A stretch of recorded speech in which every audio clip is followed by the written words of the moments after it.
Kisah ini merupakan lanjutan kisah Dharma Yuda Garuda saat pernikahan Laksmi Narayan hampir selesai.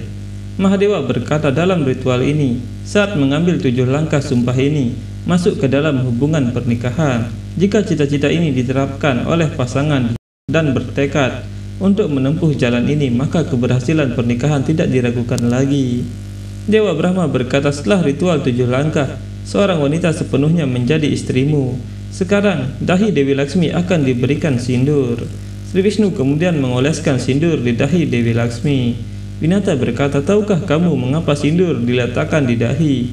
Karena itu adalah penerangan dari Dewa Brahma, dan warna cahayanya adalah merah. Ini menguntungkan karena sekat wanita berada di atas titik spiritual di kepala ini.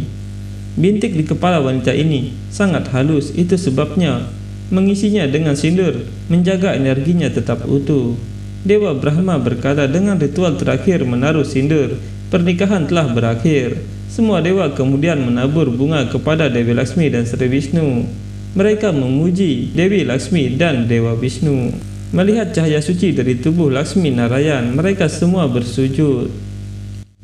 Kadru berpikir, aku sangat beruntung menyaksikan pernikahan ini. Seketika wajah Kadru menjadi bersih dari noda hitam. Melihat itu, Diti berkata, Kadru, wajahmu. Kadru berkata, apa yang terjadi? Kenapa kamu terlihat sangat terkejut? Apa yang terjadi dengan wajahku? Diti berkata, Kadru, bintik-bintik di wajahmu. Kadru berkata, apa yang terjadi? Beritahu aku. Diti berkata, Kadru, nodanya telah menghilang.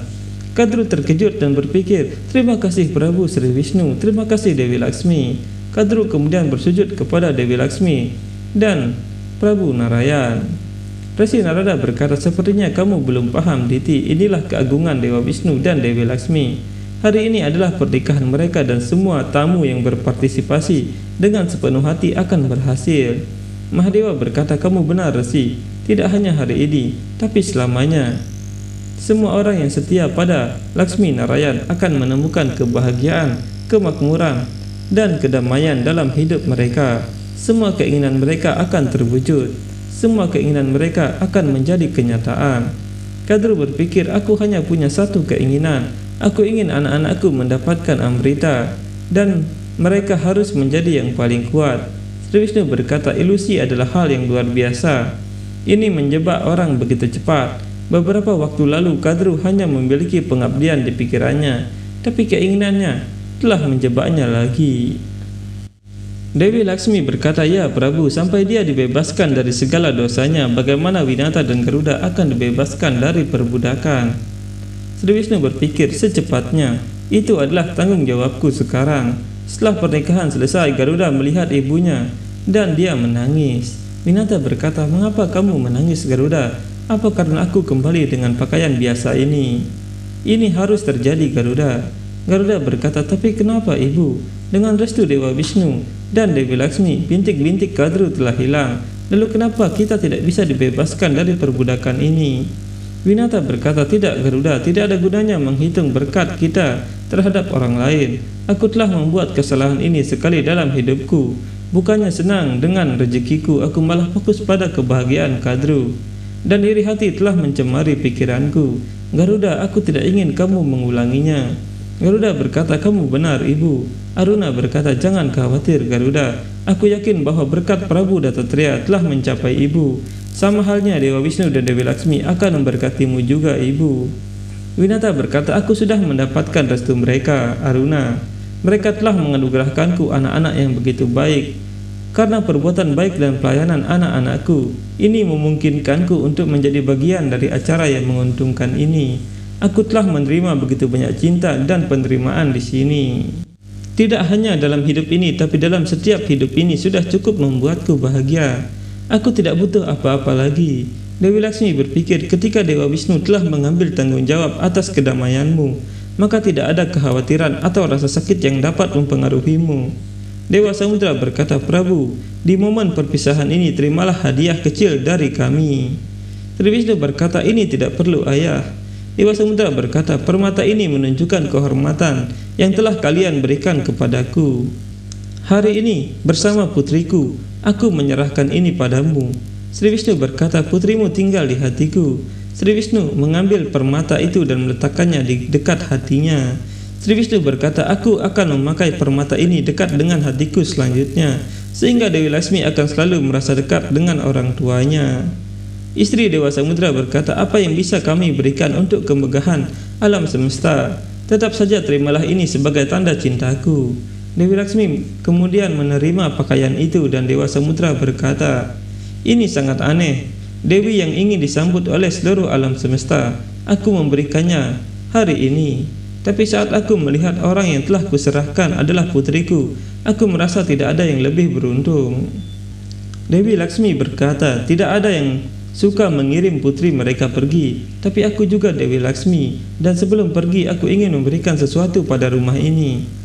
Winata mengambilkan biji-bijian dan Dewi Laksmi berkata, biji-bijian ini melambangkan kebahagiaan, sesuatu yang diberikan rumah ini kepadaku. Sebagai istri aku harus pergi, tapi sebagai anak perempuan aku ingin menyebarkan kegembiraan di sini. Dewi Laksmi berjalan pergi sambil menaburkan biji-bijian ke belakang, dan semua dewi menampung biji-bijian itu. Diti berpikir, seseorang yang putranya adalah penguasa surga, mengapa dia harus mengemis pada dunia? Kadru melihat hanya sebutir beras yang dia dapatkan dan berpikir, hanya sebutir beras, apa gunanya ini? Diti berpikir, aku senang pernikahan ini akhirnya berakhir. Sekarang pengadukan samudra akan berlanjut. Ganesha berkata, tunggu bibi, kamu tidak bisa naik kereta ini. Sri Wisnu berpikir, apa yang diinginkan oleh Dewa Ganesha? Kuharap kami tidak melakukan kesalahan. Kuharap tidak ada lagi rintangan. Kartikeya berkata, apa yang terjadi Ganesha? Apakah kamu dan Musakji masih lapar? Ganesha berkata, perut kami sudah kenyang kakak, tapi hatiku masih belum puas. Bibi, kamu tidak bisa naik kereta kecuali kamu memberiku hadiah. Dewi Laksmi terkejut dan meminta Dewa Wisnu untuk membantunya. Dewi Laksmi berkata, Prabu, kamu baru saja memberiku janji bahwa kamu akan berada di sisiku dalam segala keadaan dan kamu sekarang meninggalkanku sendirian. Sri Wisnu berkata, aku di sisimu Dewi, dan akan selalu berada di sisimu. Tapi keponakanku meminta hadiah darimu. Ini adalah haknya, kamu harus memberinya. Dewi Laksmi berkata, Ganesha, kamu adalah dewa kecerdasan dan aku adalah dewi kekayaan. Dan ketika seseorang tidak memiliki kecerdasan, lalu bagaimana seseorang dapat memperoleh kekayaan? Hari ini aku memberimu berkat bahwa kita berdua akan disembah bersama. Siapapun yang memuja kita berdua bersama-sama akan meraih kecerdasan dan kesuksesan. Dia akan selalu bahagia. Ganesha berkata, kamu memberiku hadiah yang sangat unik bibi. Tidak ada hadiah yang lebih baik dari ini. Sri Wisnu berkata, ayo Dewi. Mereka kemudian naik ke atas kereta untuk kembali ke Waikunta. Dewi Laksmi melihat Winata dan berkata, Winata, mengapa kamu berdiri di sana? Kamu harus pergi ke Waikunta denganku. Winata terkejut dan berpikir, aku akan pergi ke Waikunta, tempat tinggal Dewa Wisnu. Dewi Laksmi berkata, apa yang telah terjadi? Kenapa kamu terkejut? Aku telah menikah, tapi pasti ada ritual di Waikunta juga. Caramu membantu dengan sangat baik di sini. Kamu akan melakukannya di Waikunta juga. Kadru berpikir, Winata selalu lebih penting dariku. Winata masih bingung dan berkata, tapi di sana bagaimana aku bisa? Tidak, aku tidak bisa datang ke sana. Dewi Laksmi berkata, Winata, aku memintamu untuk datang ke Waikunta bersamaku, dan kamu menolaknya. Winata berkata, aku tidak bermaksud begitu Dewi, tapi bagaimana aku bisa pergi ke sana? Sri Wisnu berkata, Dewi Winata, Ratu Waikunta telah memintamu untuk datang ke sana. Kamu tidak bisa tidak mematuhinya. Garuda berkata, Prabu, kami harus sampai di sana sebelum kalian untuk mempersiapkan penyambutan. Izinkan kami pergi. Ayo, kita pergi ibu. Winata kemudian pergi bersama Garuda menuju Waikunta. Melihat itu, Kadru juga ingin ikut pergi ke Waikunta, tapi Diti berkata, tunggu Kadru, hanya Winata yang diundang untuk pergi ke Waikunta, bukan kamu. Aku tidak berpikir kamu harus pergi. Kadru berkata, kamu sendiri yang datang tanpa diundang. Diti berkata, kamu sendiri melihat bagaimana mereka semua bersikap padaku, semuanya mempermalukanku. Tapi bagaimanapun aku mengendalikan amarahku, apakah kamu dapat melakukannya, Kadru? Jika kamu pergi ke Waikunta dan mengatakan atau memikirkan sesuatu yang menentang Winata, aku tidak tahu apa konsekuensinya.